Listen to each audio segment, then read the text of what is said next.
오늘 하나님께서 우리에게 주시는 말씀 시편 145편 10절부터 21절까지 어떤 사람이 이제 로또에 당첨되면 운수대통했다, 재수 좋다, 좋겠다 이렇게 하지만 그 일이 정말 좋은지는 우리가 두고 봐야 되는 것이죠. 로또에 맞아가지고 이제 일하고 싶은 마음이 없어지고 직장을 그만두고 술집이나 들락날락하고 도박장이나 들락날락하면 그 영혼은 타락과 불행의 나락으로 떨어지고 만다는 것이죠. 그러면 행운처럼 보였던 일이 인생 전체로 봤을 때는 비운이 되어버리고 마는 것입니다. 오늘날 성공에 대한 집념을 가지고 살던 사람이 갑자기 쓰러졌어요. 병상에서 그는 자신의 부른 운을 이제 한탄합니다. 심지어는 죽고 싶잖아요. 그 성공을 향하여서 집착해가지고 달려가던 중에 질병을 얻었으니까요. 그러나 병상에서 자기를 위해서 애쓰는 아내와 또 기도해주는 교우들을 바라보면서 자기가 사랑받는 존재임을 깨닫고 그들을 위해서라도 살아야 되겠다 이렇게 생각을 했습니다. 그러면 그에게는 불운이었지만은 그의 삶을 전체적으로 바라보면 행운이 되는 것이죠. 그때 그는 자기 중심주의와 성취 중심주의의 삶에서 벗어나서 남을 생각하는 따뜻하고 겸손한 사람으로 변화된 것이죠. 결국 그에게 찾아온 질병은 불운이 아니었고 로또에 당첨된 것보다 더욱 귀한 행운을 얻게 되고 행복을 거머쥐는 존재가 되는 것이죠. 여러분, 무슨 얘기를 하고 있습니까? 시각과 생각을 바꾸면 현실은 전혀 다른 모습으로 보인다는 것이에요. 밤에 보면 만물이 다 검게 보이지만 낮에 보면 만물이 다 각양의 색깔과 아름다움을 가지고 있는 것을 볼 수 있지 않습니까? 마음에 빛이 없으면 아름다운 것도 아름답게 보이지 않는 것이에요. 그런데 마음에 빛이 있으면 세상에 아름다운 것이 정말 아름답다는 사실을 내가 깨닫게 된다, 그런 말이에요. 현실을 어둡게 보면 한없이 어둡지만 현실을 밝게 보면 아직도 세상은 살만하고 아직도 내일은 있는 것이에요. 지금 현실 속에서 여러분 얼마든지 행복을 찾아갈 수 있어요. 기쁨을 만들어갈 수 있다고요. 천국을 만들어갈 수 있는 것이에요. 어떤 현실에도 만족하고 감사하면 여러분 곁에는 행복이 있고 기쁨이 있고 천국이 있는 줄로 믿을 수 있기를 바랍니다. 지금 현실 속에서 여러분 얼마든지 행복을 찾을 수 있다는 거예요. 사도 바울이 뭐라 그랬습니까? 먹을 것과 입을 것이 있으면 충분히 만족하며 살 수 있다고 디모데전서 6장 8절에 말씀하고 있잖아요. 행복은 많이 가진 것이 아니라는 것이 중요해요. 많이 누리는 자가 바로 행복의 주인공이 되는 줄로 믿을 수 있기를 바랍니다. 그래서 우리가 소유가 행복을 만들어가는 거 아니에요. 소유가 존재가 행복을 만들어간다고 얘기하는 것은 바로 어려운 얘기지만 많은 것을 가졌다고 행복할까요? 그렇지 않죠. 많이 누리는 자가 행복인 것이죠. 여러분, 봄이면 봄을 누릴 줄 알고 여름이면 여름을 누릴 줄 알고 가을이면 가을을 누리고 겨울이면 겨울을 누릴 줄 아는 사람들, 그럴 때 행복을 얻지 않습니까? 여러분, 겨울에도 누릴 것이 얼마나 많아요. 겨울에는 아무것도 누릴 것이 없다고, 찬바람만 쌩쌩 분다고. 그래? 여러분, 겨울이 되면 스키마니아들은 겨울이 너무 그리워지는 거예요. 왜냐하면 스키를 타려고. 다른 사람은 춥고 배고픈데 말이죠. 그 다음에 그 스노보드를 타는 거를 스릴, 그거를 이제 즐긴단 말이에요. 왜 그 얘기를 했을까요? 인생의 겨울에도 행복의 요소는 발견할 수 있다는 거예요. 여러분은 행복의 조건을 손에 쥐고도 남의 손을 바라보면 만족과 감사가 없잖아요. 물이 바다로 계속 흘러들어도 바다를 채우지 못하듯이 끝없는 사람의 어떤 욕심, 그런 욕망, 이걸 가지고 있으면 내 마음에 만족과 감사가 채워지질 않아요. 그런 사람들은 영원히 만족을 모르는 불행한 블랙홀과 같은 사람들이죠. 여러분들 만족하면서 감사하면서 사십시오. 여러분, 불평의 렌즈를 끼고 보면 불평할 일이 너무너무 많지만 여러분, 감사의 렌즈를 끼고 보면 세상은 정말 살아야 될 이유 존재가 있고 말이죠. 감사할 일이 얼마나 많아요. 감사 렌즈를 끼고 보는 사람이 행복한 사람입니다. 감사하면 세상은 하나님의 은혜가 넘치는 것이에요. 똑같은 현실에서 불평하는 사람이 되기보다는 감사하는 사람이 행복을 얻게 되고 또 그때 자신도 행복할 뿐만 아니라 그 시너지 효과가 있어가지고 남도 행복하게 만들고 우리라는 공동체도 행복하게 만들고 가정도 행복하게 만들고 세상도 행복하게 만들어가는 줄로 믿을 수 있기를 바랍니다. 여러분 오늘은 감사주의를 맞이하면서 감사를 생각하면서 하나님의 은혜를 누리려고 하는데, 오늘 본문에서 어떻게 다윗은 감사하고 있는지 오늘 본문을 통해서, 본문이 말씀하는 것을 통해서 우리가 감사를 발견하려고 그래요. 여러분, 다윗은 늘 감사하는 그런 가치관으로, 인생관으로 살았기 때문에 극심한 고난과 많은 어려운 삶의 인생의 골짜기를 지나갔지만 그럼에도 불구하고 위대한 인물이 될 수 있었다라는 거예요. 본문 10절을 말씀을 보십시오. 여호와께서 주께서 지으신 모든 것들이 주께 감사하며 주의 성도들이 주를 송축하리이다. 우리 한번 다 같이 읽어봐요. 시작. 여호와여, 주께서 지으신 모든 것들이 주께 감사하며 주의 성도들이 주를 송축하리이다. 여호와께서 주께서 지으신 모든 것, 우주, 자연, 역사, 인생, 모든 것들이 주께 감사하다는 거야. 그것을 지어주셨기 때문에. 여러분, 다윗은 모든 만물들이 주께 감사하고 주의 성도들이 주를 송축한다고 제3자처럼 이렇게 노래하지만 사실상 자신이 지금 감사하고 찬송하는 시편인 것을 우리가 발견할 수가 있어요. 그러면 다윗처럼 우리들도 주님의 어떤 사실을 감사하면서 찬송하면서 살아야 될까요? 오늘 본문을 보면 첫째로 따라합시다. 주의 영원한 나라와 통치를 감사하자. 자, 13절 말씀을 읽어봅시다. 우리 다 같이 13절 말씀 시작. 주의 나라는 영원한 나라이니 주의 통치는 대대에 이르리로다. 여러분, 주의 나라는 영원한 나라이니 주의 통치는 대대에 이르리로다. 이 고백은 하나님의 나라는 누구도 무너뜨릴 수 없다라는 거예요. 이 세상에 어떤 것도 하나님의 통치하시는 손길에서 벗어날 수 없음을 암시하는 그런 신앙의 고백이거든요. 여러분, 하나님의 나라와 통치에 소속된 저와 여러분들은 얼마나 크고 위대한 축복인지를 여러분 깨닫고 있습니까? 예수 그리스도를 믿음으로 말미암아서 이제는 흑암의 나라에 있다가 우리는 광명의 나라 하나님의 백성이 되었잖아요. 우리는 마귀의 손 아래에서 영원한 저주와 질병과 사망과 지옥의 나라에 던져질 수밖에 없었지만은 이제는 하나님의 통치 속에서 원수가 손못대는 인생이 되어 살게 하신 것이 얼마나 감사하고 찬양하며 그분의 은혜인 줄을 여러분 깨닫고 있습니까? 영원한 지옥의 나라에서 영원한 하늘나라로 옮겨주신 하나님을 무엇보다도 감사하고 찬양하는 삶이 되기를 주의 이름으로 간절히 축원합니다. 그것이 축원한 거예요. 여러분, 영원한 나라인데 모든 인생은 교회 안이든지 교회 바깥이든지 영원히 살아요. 영원을 산다고요. 교회 바깥에 있는 자들, 예수 그리스도 바깥에 있는 자들, 하나님의 말씀 안에 바깥에 있는 자들은 영원히 살아요. 그러나 불꽃 가운데 고민하면서 지옥불에 던져서 영원히 사는 것이에요. 그러나 교회 안에 있는 자들, 예수 그리스도 안에 있는 자들, 하나님의 말씀 안에 있는 자들은, 성령 안에 있는 자들은 영원한 생명을 또 누려요. 앓는 것도 없고 죽는 것도 없고 병드는 것도 없고 곡하는 것도 없고 이별하는 것도 없는 새하늘과 새 땅과 새 예루살렘에서 영원히 하나님의 통치 아래서 사는 줄로 믿을 수 있기를 바랍니다. 그것은 얼마나 크고 위대하신 하나님께 감사를 드려야 될 일일까요? 여러분, 파스칼은 방세에서 하나님을 모르는 인생을 이렇게 묘사를 했어요. 소수의 사람이 사형 선고를 받아 쇠사슬에 얽혀 있고, 이것은 무엇이에요? 지옥에 던져져 있는, 지옥에 묶여 있는 영혼들을 말하는 거예요.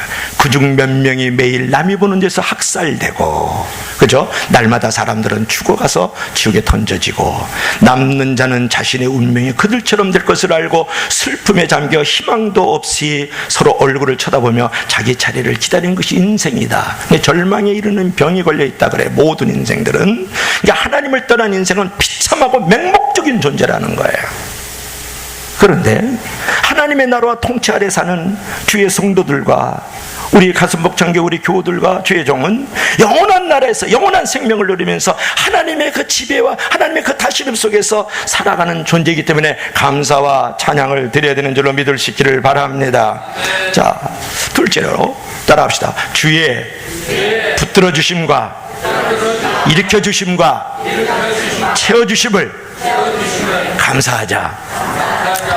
오늘 다윗이요, 주께서 우리를 붙들어 주시고 또 일으켜 주시고 채워 주심을 감사하면서 이것을 알려야 된다는 것을 오늘 본문에서 말씀하고 있네요. 그 14절, 15절부터 16절의 말씀이에요.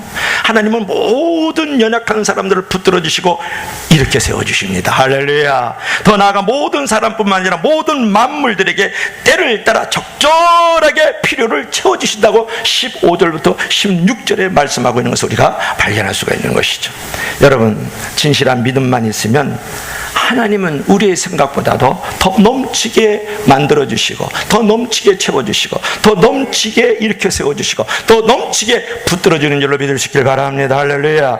여러분, 하나님은 때에 맞게도 주시지만 넘치게도 주시는 거예요. 맞게도 주시지만 넘치게도 주시는 거예요. 그러니까 예수님은 오병이의 기적을 우리에게 보여주셨잖아요. 해가 서산 너머로 지어가고 이제 땅거미가 짙어오고 붉은 노을이 이제 산에 걸렸는데 뱃속에서 꼬르륵꼬르륵 소리가 나잖아요. 그래서 이게 한두 사람도 아니고 말이죠. 이렇게 그 베스다 벌판에 수많은 군중들이 지금 모여 있는데 말이죠.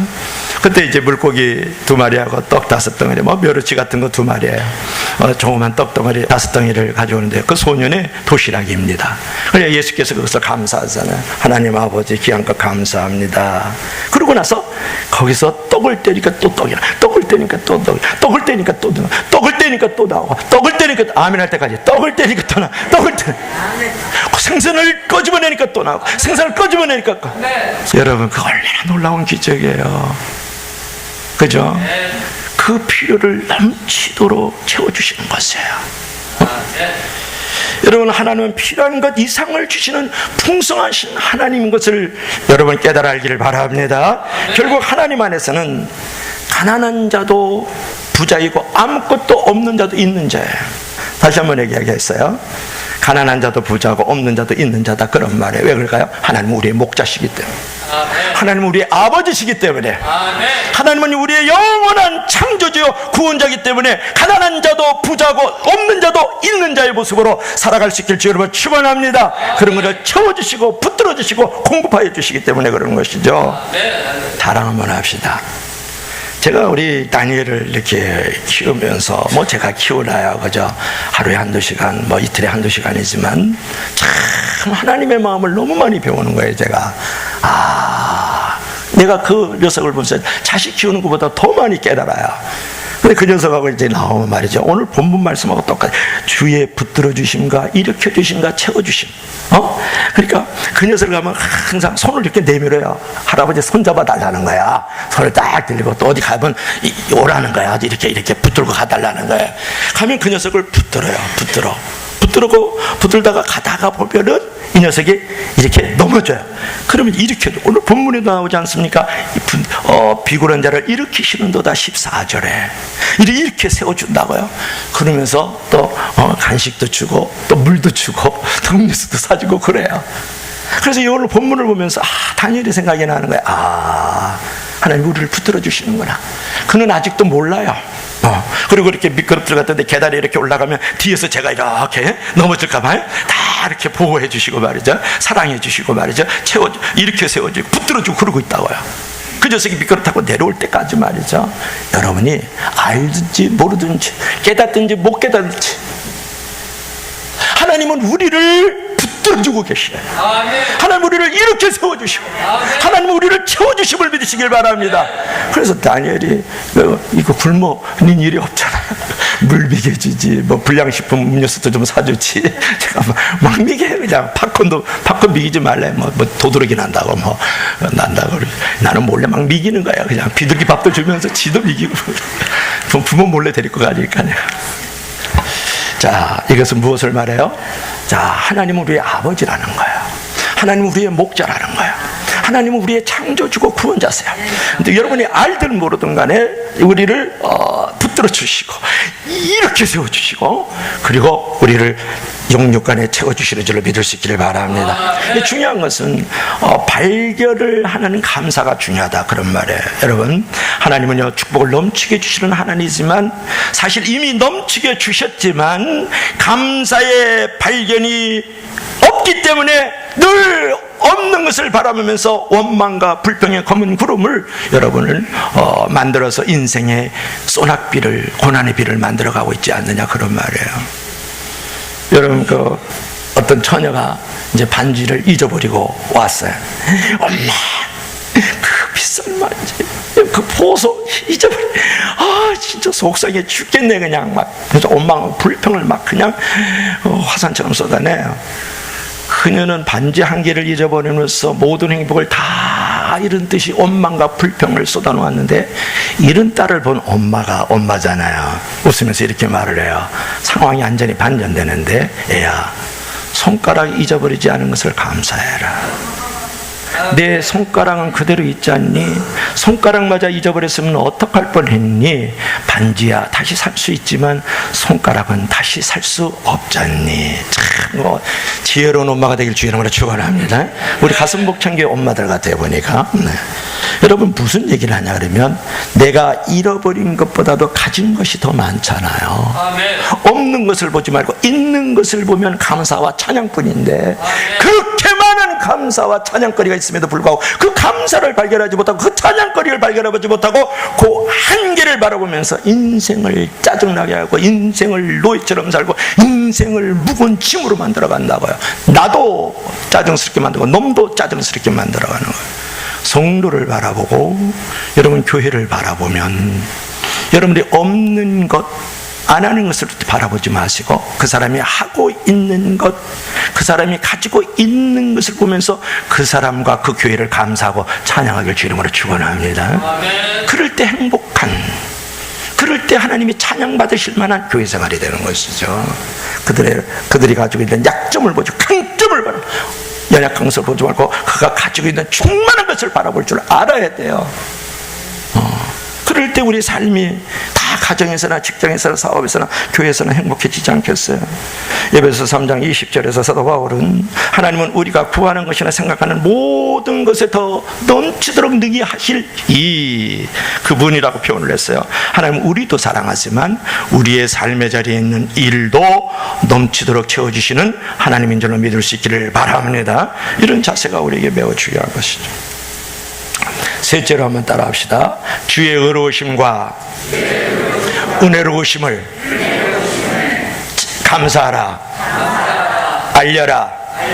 자, 오늘 보면 17절 말씀을 보십시오. 우리 다 같이 한번 읽어봅시다. 17절 중요하니까. 시작. 여호와께서는 그 모든 행위에 의로우시며 그 모든 일에 은혜로우시다. 아멘.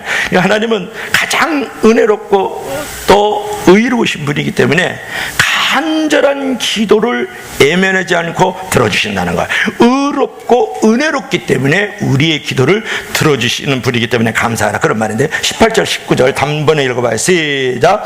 여호와께서는 자기에게 간구하는 모든 자 곧 진실하게 간구하는 모든 자에게 가까이 하시는도다. 그는 자기를 경외하는 자들의 소원을 이루시며 또 그들의 부르짐을 들으시며 구원하시리로다. 아멘. 얼마나 감사해요. 오늘 한 사람이 이제 소원 성취를 위해서 간절히 기도하자 하나님께서 말씀하셨어요. 아들아, 한 가지 소원만 들어줄 테니까 말해볼 수 있겠니? 그가 기뻐하면서 한 가지 소원을 말하라는데 막상 뭘 구해야 할지 몰라서 이제 친구들을 찾아가서 조언을 구해요. 어떤 친구는 돈이 최고야, 돈을 달라 그래야 돈이 생명이다 야. 어떤 친구는 건강이 최고야, 돈 있으면 뭐하냐 야. 건강을 구해. 건강이 최고야. 또 건강해야 돈도 벌고 이제 명예도 필요하지. 이제 또 어떤 친구를 봐서 돈과 건강이 있어도 친구가 없으면 불행하다. 네 뭐 왕따 돼가지고 너 혼자 네 집에서 울타리 치워놓고 살면 무슨 생각 소모형이냐. 그러니까 불행한 인생이 된단 말이야. 좋은 친구를 구해. 다 맞는 말 같아서 더 혼동을 했어요. 이제 고민하다가 그가 다시 이제 기도를 해요. 오늘 기도에 관한 부분이니까 예수님, 제가 어떤 소원을 이제 아뢰야 할지 저에게 조언을 해줄 수 있겠어요? 그때 이제 그렇게 물어볼 때 내려놓고 기도할 때 하나님이 말씀하세요. 다 치워놓고 기도하면 말씀 안 하세요. 그때 이제 다 내려놓고 하나님 말씀해 주시죠. 그러니까 예수께서 말씀하시죠. 아들아, 어떤 상황에도 만족하고 감사하는 마음을 구해라. 그렇게. 여러분, 성도에게는 기도를 도와주시는 예수님이 계시고 우리 성도들에게는 기도를 들어주시는 예수님이 계신다는 사실이 얼마나 복된 일인지 몰라요. 결국 그가 하나님께 만족하고 감사하는 마음을 구하고 하나님이 들어주셔가지고 평생 만족하고 감사하면서 행복을 누렸다, 그런 말이에요. 여러분, 돈이 왜 필요해요? 행복하기 위해서. 교회와 하나님의 영광을 위해서. 그러지 마세요. 행복하기 위해서. 자기 명예가 왜 필요해요? 행복하기 위해서. 하나님의 나라 영광을 위해서. 그렇게 생각하지 마세요. 당신 자신을 위해서 그런 것을. 권력이 왜 필요해요? 권력이. 건강이 왜 필요하냐고요? 나의 행복을 위해서 그런 것을. 그런데 여러분, 정작 그런 돈도 있고 권력도 있고 명예도 있고 건강도 있어요. 자식 새끼들도 많고 말이죠. 땅깨나 가지고 있어요. 그럼에도 불구하고 여러분의 마음속에 감사가 없다면, 여러분의 마음속에 찬양이 정말 없다 그러면 그것은 불행을 가져오는 도구일 뿐이에요. 내가 어떤 상황에도 빈들이나 또는 초가집이나 달새빵 바코벌레들이 뛰어다니고 곰팡이가 쓸어 있어도 내가 거기서 주님을 높이면서 감사하고 찬양할 수 있다면 그게 행복이잖아요. 여러분, 행복을 어디서 만드는 거예요? 행복은 바깥에 있는 게 아니고 내 안에 있고, 내 안에 행복이 있는 게 아니라 예수님 안에 행복이 있는 줄로 믿으시길 바랍니다. 그것이 행복이죠. 근데 이제 가장 복된 삶은 어떤 상황에서도 만족하고 감사하는 믿음을 가진 것인데요. 여러분, 믿음이라는 것이 무엇이에요? 믿음이라는 것은 여러 가지로 우리가 정의를 내릴 수 있고 어떤 개념을 가질 수 있지만, 믿음이라는 것은 좋은 면을 보고 나쁜 면은 보지 않는 게 믿음이에요. 그런 것이 진정한 믿음의 능력이라고요. 모든 삶과 모든 일에, 모든 사람에게는 좋은 면도 있고 나쁜 면도 있어요. 그때 그 일과 그 사건과 그 사람에 대해서 어느 면을 보느냐가 중요한 것이거든요. 그때 좋은 면을 보고 만족하고 감사하면 행복도 놓치지 않지만, 나쁜 면을 보면 당신은 불행을 거머쥐게 되는 것이에요. 어떠한 태도를 가지고 계십니까? 어떤 상황에 대해서, 어떤 사건에 대해서, 어떤 일에 대해서, 어떤 사람에 대해서 여러분 어떤 면을 보고, 어떤 사람은 다 괜찮은데 나쁜 것만 보는 사람이 있어요. 어떤 사람은 다 괜찮은데 좋은 것만 보는 사람이 있다고요. 여러분, 그늘 없는 사람이 어디 있습니까? 약함이 없는 사람이 어디 있냐고요. 부족함이 없는 사람이 어디 있습니까?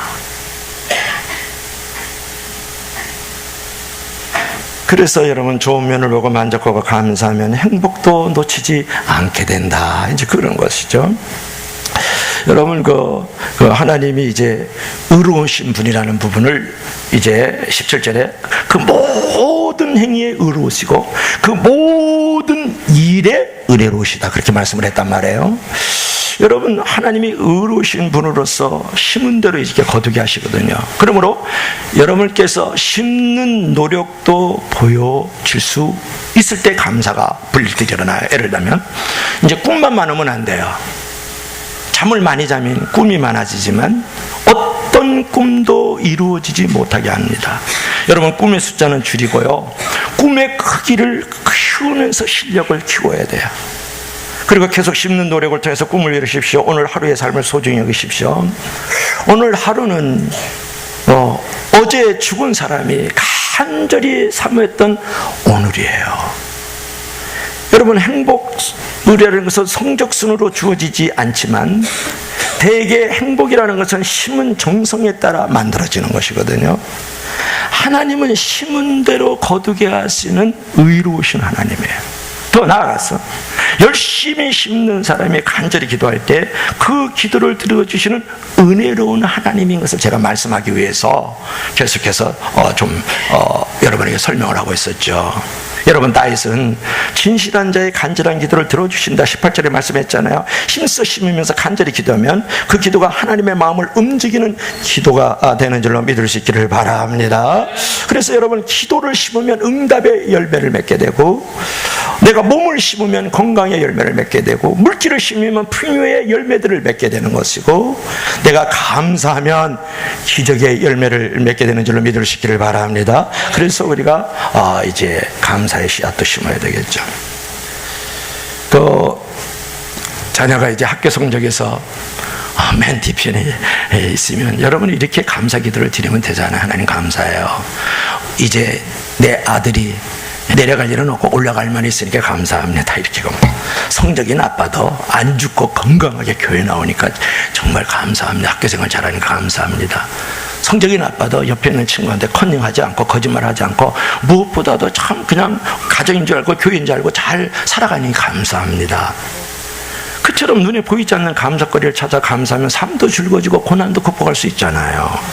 이게 감사의 발견과 감사의 기적이라는 거예요.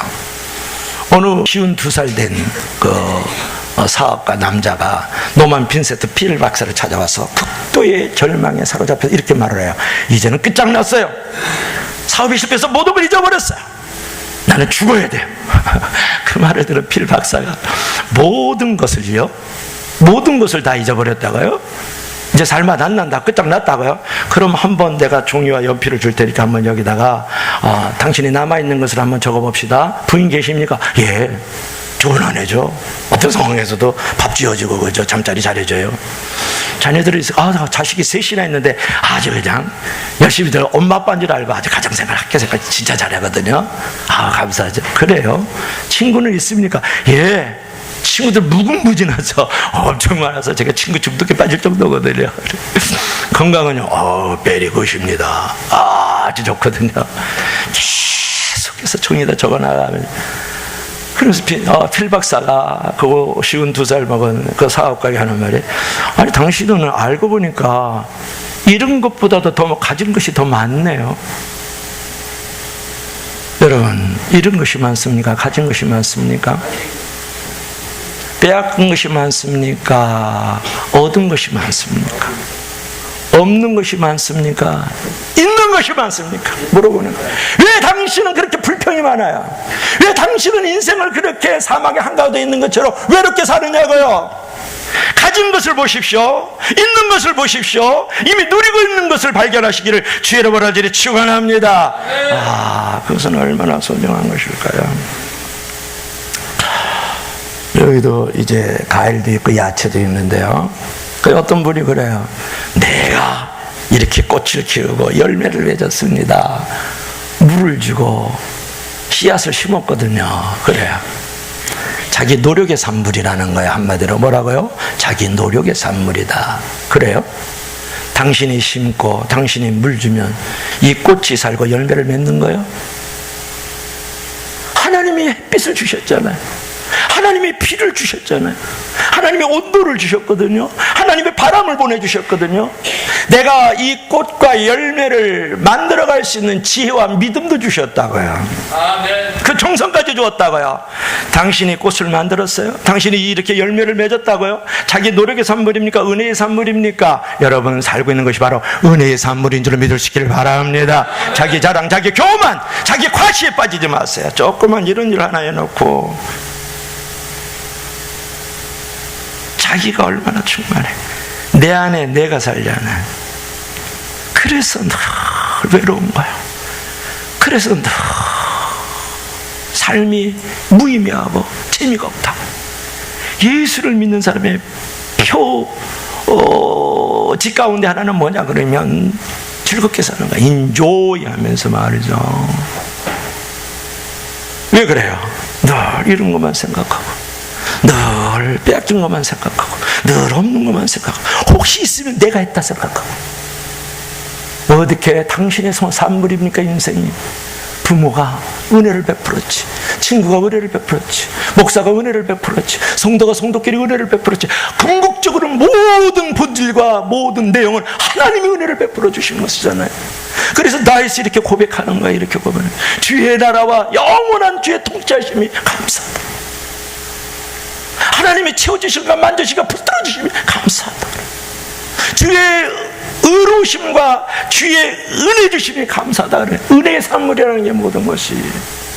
어떻게 자기 잘났다고 살아갑니까? 뭘 하면 내가 잘했다 그러고, 없으면 없다고 또 남을 탓하고 말했어.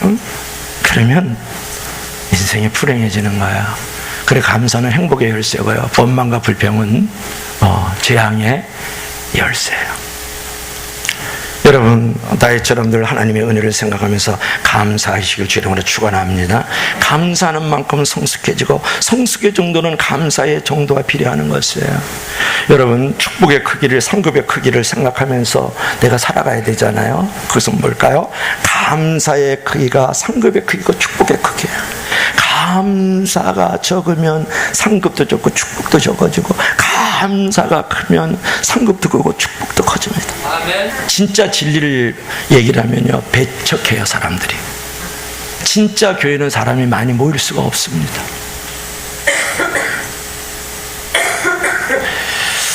여러분, 감사하는 인생이 행복한 인생이고, 감사의 렌즈를 끼고 세상을 보면 이전에 보이지 않던 아름다웠던 것들이 보이기 시작하잖아요. 얄밉게 보이던 사람도 예쁜 구석이 있음을 깨닫게 됩니다. 나쁜 점이 많은 사람에게도 좋은 점이 많음을 깨닫게 되는 것이에요. 세상에는 늘 좋은 거, 나쁜 면이 있고 긍정적인 있고 부정적인 면이 있는 것이에요. 범사에 감사하는 삶을 체질화시켜서 남은 인생을 만족하고, 남은 후반기를 만족하고 감사하면서 찬양하는 삶이 되어야 되지 않겠어요? 아멘. 하나 얘기하고 마칩시다. 오늘도 에디슨이 66세가 됐을 때요, 연구실에 불이 났어요. 66살이 됐을 때. 근데 연구 자리가 모두 다 타버리고 말았어요. 그러니까 모두들 막 발을 부르면서 안타까워요. 그냥 옆에 있던 와이프도 말문이 막혀가지고 어쩔 줄 모르는 거예요. 이거 지금 내 남편이 이제까지 연구 자리가 다 불타버렸을까 말해서. 그런 에디슨이 참 에디슨이에요. 차분한 목사를 이렇게 말을 합니다. 나는 이 잿더미 속에서도 하나님의 음성을 들을 수 있어요. 하나님께서는 나의 모든 실수와 잘못과 거짓을 깨끗하게 불태워버리고 새롭게 출발할 수 있는 기적을 보여주셨거든요. 그래서 하나님께 감사드립니다. 에디슨은 그냥 에디슨이 아니잖아요. 여러분, 에디슨은 다시 새롭게 출발해서 미완성의 그 연구들을 완성시켜 나가는 그런 사람이 되었다고요. 저야 여러분은 이제 6월 말을 마지막으로 어제 보내고 오늘 7월 1일 첫 주일을 맞이하면서 후반기를 맞이하고, 여러분이 혹시 인생의 후반전을 지금 맞이하고 있다 그러면 오늘 다윗의 고백이 있길 바라요. 주의 영원한 나라와 주의 통치가 있음으로 감사합니다. 주께서 나를 붙들어 주시고 이렇게 세워주시고 채워주심을 감사합니다.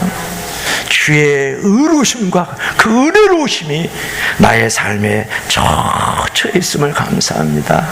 에디슨처럼 나의 모든 죄악을 불태우시고 하나님이 나를 구원해 주신 것, 그것이 바로 나의 기적이기 때문에 감사합니다.